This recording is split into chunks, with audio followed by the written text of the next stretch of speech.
So we're right here at the Display Link booth, and you're showing off new support. You have so many platforms. You have Windows on ARM also. We have Windows on ARM, exactly. So behind me here is the very latest Snapdragon product. This is actually running Windows. This is the platform that gives you like 20 hours of battery life, and of course it can plug right into one of our docks. So what we're showing here, we have dual 4K connected right out from the front.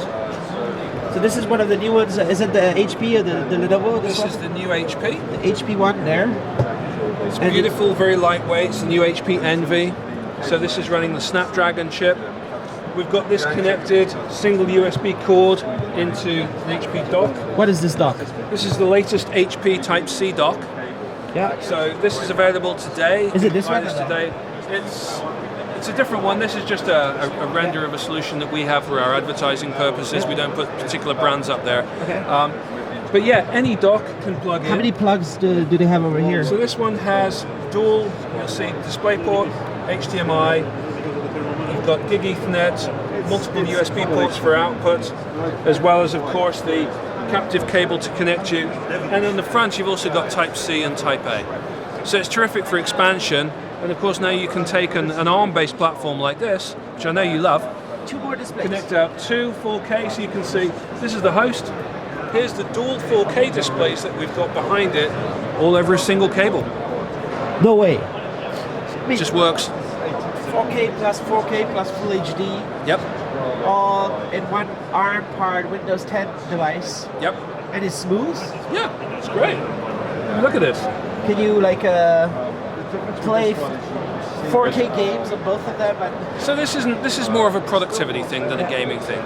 But in terms of people who want expansion, people who want connectivity, people who want to be able to see more data, it's like the analogy I always say to people: if you could have a tiny 15-inch desk or a large desk, what would you have? And everyone always answers, I have a large desk. People say, well, why would you do that? When you can lay things out more readily in front of you, you can be more productive. So of course, a dual 4K. Video there. We are playing. This is a 4K video, and you can full screen it, no problem.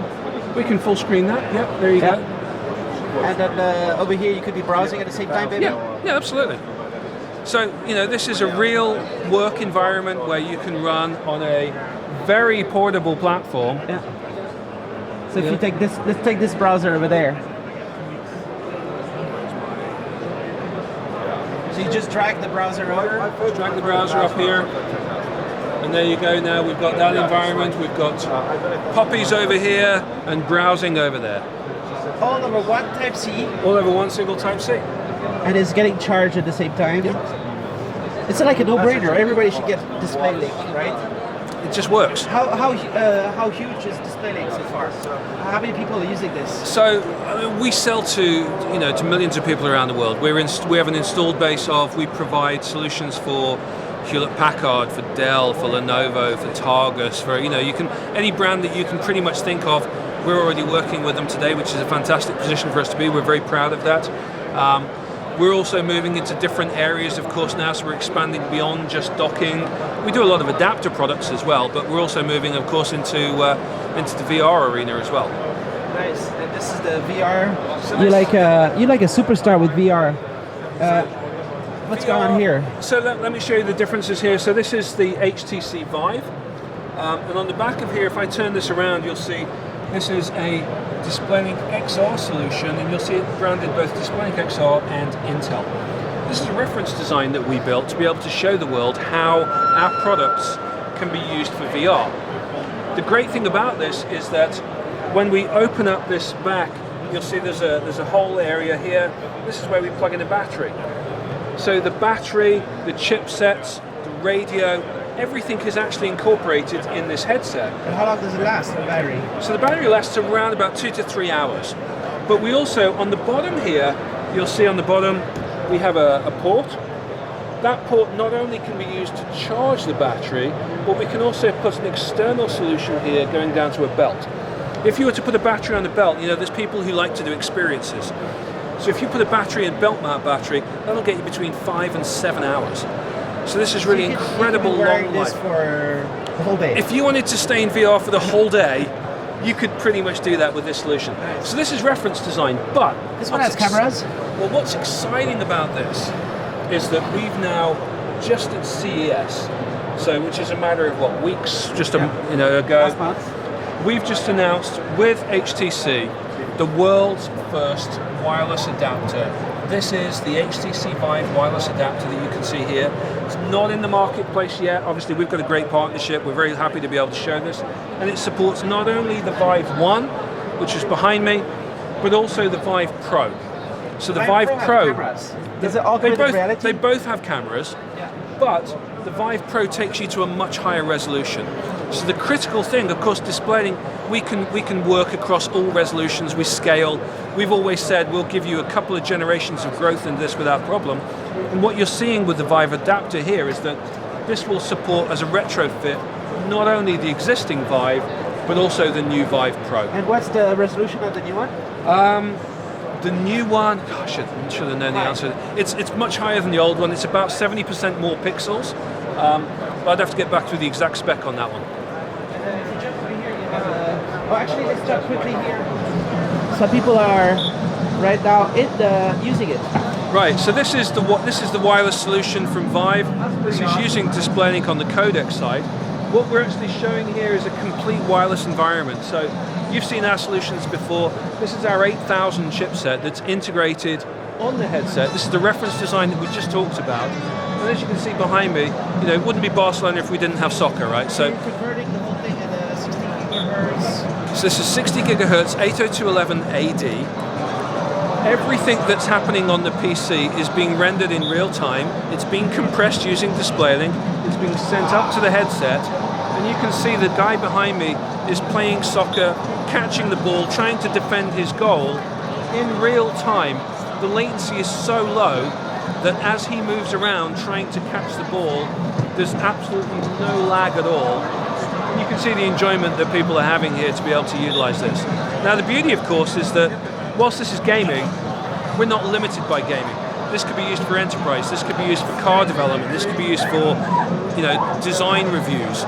So, and it's not just limited to single user. So this could be used for simulation of war scenarios for military. Anything. Police. We've had police come and talk to us. We've had fire brigades who want to be able to simulate rescuing people in buildings. We've had airlines who want to be inside an aircraft that's not yet built and determine what the seat pitches are, what the gaps might be. We've got car designers that want to look and collaborate on new designs. You can see it almost for real, but in a virtual world. Education, when we went to school, geography was about looking at books. Imagine in the future, right? I think presidential candidates should be using this to simulate being in the White House, signing new laws.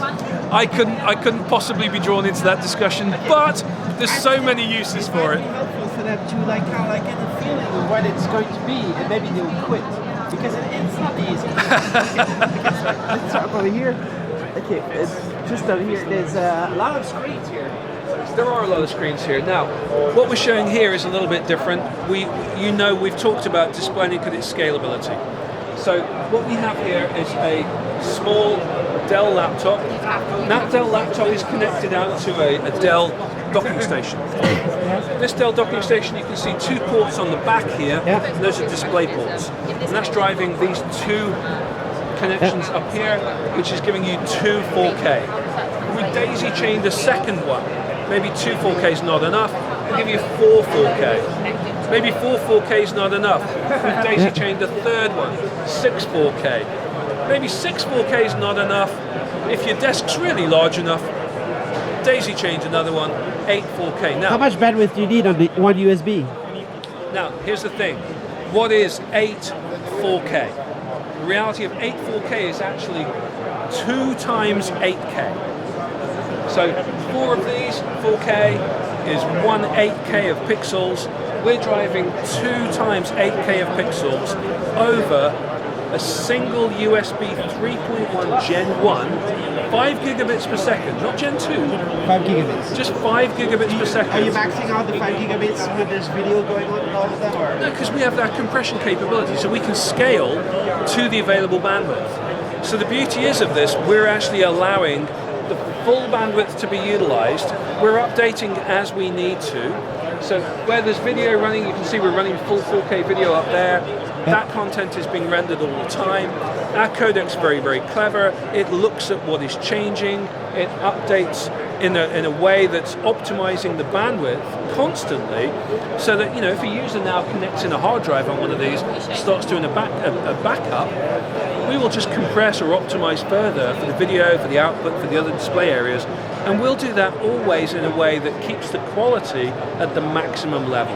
So to the user, we're trying to deliver the very, very best experience. So your slogan is like you're enabling productivity. Exactly. Right? Because one display is never enough.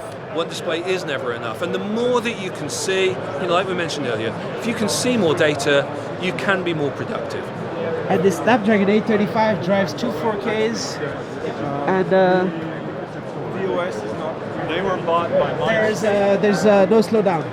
Absolutely no limitation at all. So dual 4K, Windows on Snapdragon, 8 4K, Windows, Chromebooks, we're embedded in Chrome OS, we work with Mac OS, all the operating systems today, absolutely no limitations at all. So we've partnered with HTC on the technology. Behind you, what you can see here is actually a full simulation of a hot air balloon.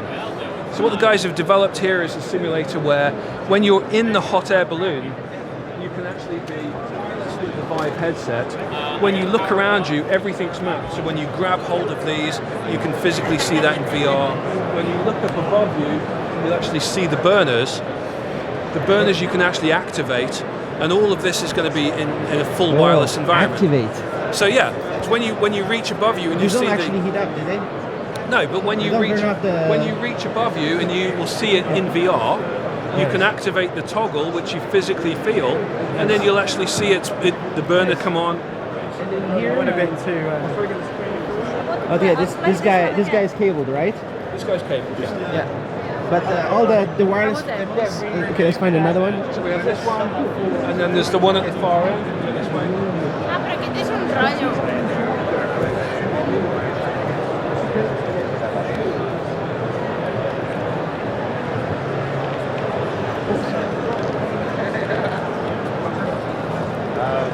So this here is also running the same technology. You can see in the corner, this is the latest wireless Vive solution. So this is the wireless Vive adapter headset that I just showed you on our booth. And in here, in this environment, we're really taking it to the max. You see this huge box below us?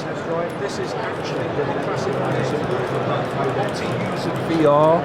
So we've got PCs here with divided out into VMs with Xeons and NVIDIA chips and DisplayLink all running together to enable a solution where you've got multiple players in an arena blasting zombies, having so much fun, and we've got wired and wireless environment completely mixed. And this is all, of course, then being filmed, so you can actually see behind me the mixed reality setup of how this works, filmed from the camera in real time in the corner there. And here's the wireless guy, and he's running around there. Absolutely no cables at all, nothing to tie himself up. An ideal way to be able to use VR going forwards. Nice.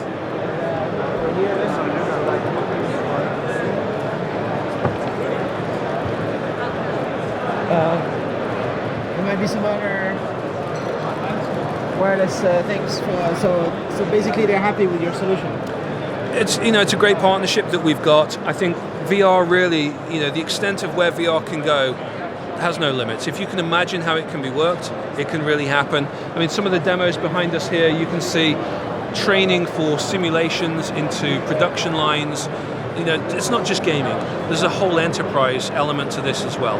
Training people, educating people, growing people's knowledge. Simulating situations in the real world. Exactly. So VR is a huge market opportunity that we're literally just on the very cusp of right now. We're super excited to be part of it.